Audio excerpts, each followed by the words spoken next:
సందర్భంలో భారతదేశం ప్రపంచానికి అందిస్తున్నటువంటి ఒక గిఫ్ట్ గాని లేకపోతే ఒక ప్రత్యేకమైనటువంటి కార్యక్రమం, దీనికి నాంది పలికినటువంటి ఎప్పటి నుంచో మనకు వారసత్వంగా యోగా వస్తుంది. కానీ దీనికి ప్రత్యేకంగా గుర్తింపు తెచ్చిన వ్యక్తి ప్రపంచం మొత్తం నరేంద్ర మోడీ గారు.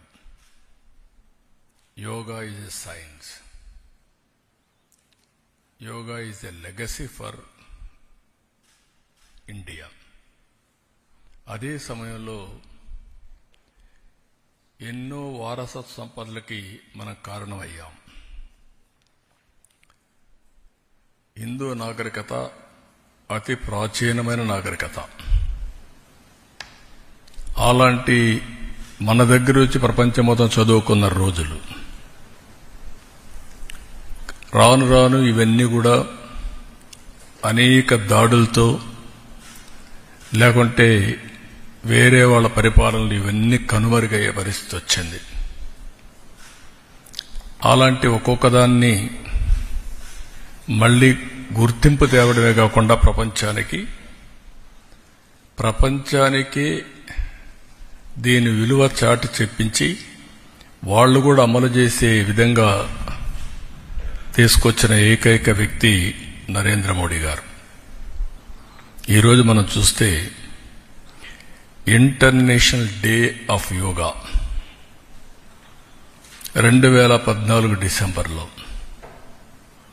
యునైటెడ్ నేషన్ జనరల్ అసెంబ్లీ ఆమోదించి ప్రపంచం అంతా జరపాలని నిర్ణయం తీసుకునే పరిస్థితి తీసుకొచ్చారు.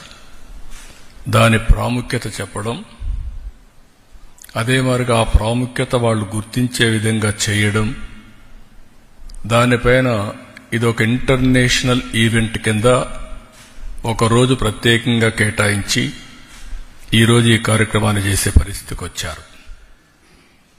ప్రతి సంవత్సరం ఈ యోగా 7 నుంచి 8 గంటలు ఫిక్స్డ్ టైంలో ప్రపంచంలో అన్ని దేశాల్లో, భారతదేశంలో అన్ని ప్రాంతాల్లో జరుపుకునే కార్యక్రమం. ఈ కార్యక్రమం ఈ సంవత్సరం theme of this year yoga for one earth one health. ఇది చాలా మనందరికి కూడా ప్రతి ఒక్క వ్యక్తికి సంబంధించిన విషయం. ఇది కూడా మనం చూస్తే కొద్ది మందికో, కొన్ని ప్రాంతాలకో, కొన్ని మతాలకో కాదు, హోలిస్టిక్ వెల్ బీయింగ్. ఒక మనిషి యొక్క జీవితంలో ఒక విధంగా చెప్పాలంటే ఒక మెరుగైన జీవన ప్రమాణాలకు నాంది, బెటర్ లివింగ్ కి పునాది ఈ యోగా అని చెప్పి కూడా నేను మీకు తెలియజేస్తున్నా.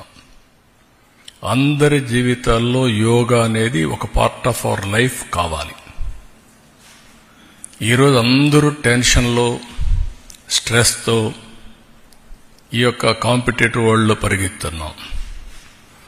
టెక్నాలజీ వల్ల ఇంకా ఈ టెన్షన్ పెరుగుతా ఉంది, స్ట్రెస్ పెరుగుతా ఉంది, లైఫ్ మెకానికల్గా అయిపోతా ఉంది, రిలాక్సేషన్ లేని పరిస్థితులు వస్తున్నాయి.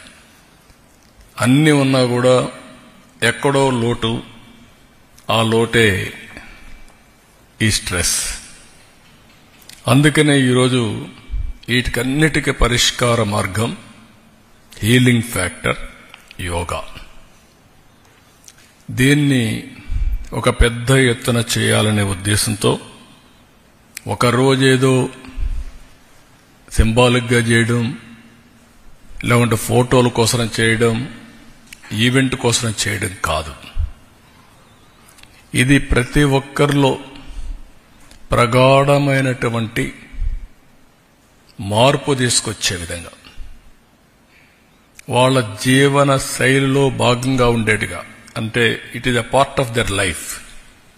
దీన్ని మనం ముందుకు తీసుకుపోవాల్సిన అవసరం ఉంది. ఇక్కడ కూడా చాలా ఇన్స్టిట్యూషన్స్ పనిచేస్తున్నాయి, చాలా మంది మనం చేస్తున్నాం.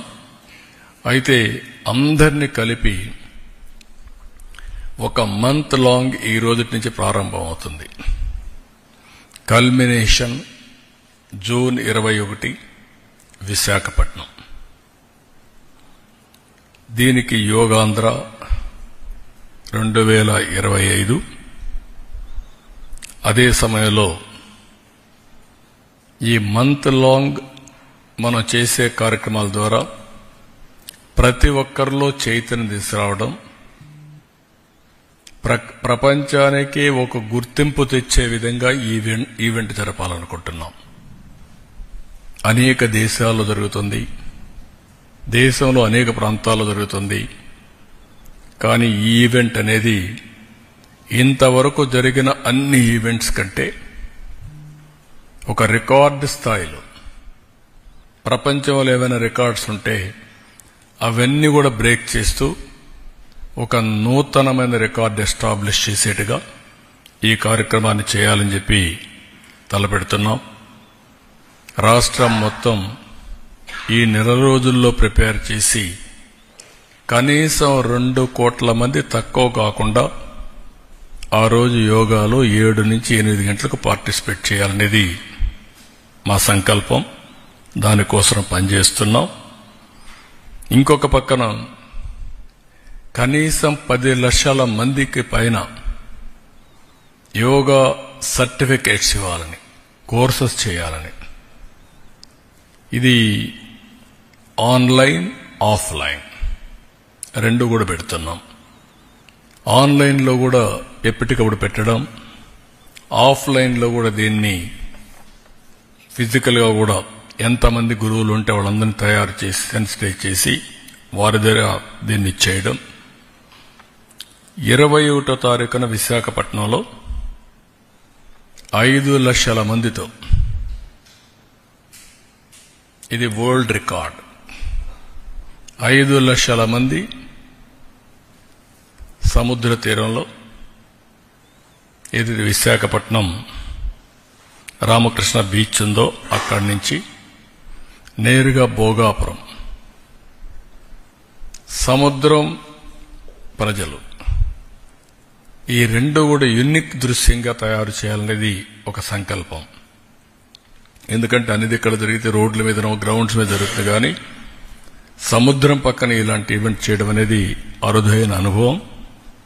అందులో 7 గంటల నుంచి 8 గంటలంటే బీచ్ నుంచి బెస్ట్ బ్రీజ్, నేచర్, ఒక బ్రహ్మాండమైనటువంటి కల్మినేషన్ అవుతుందనేది మా ఉద్దేశం.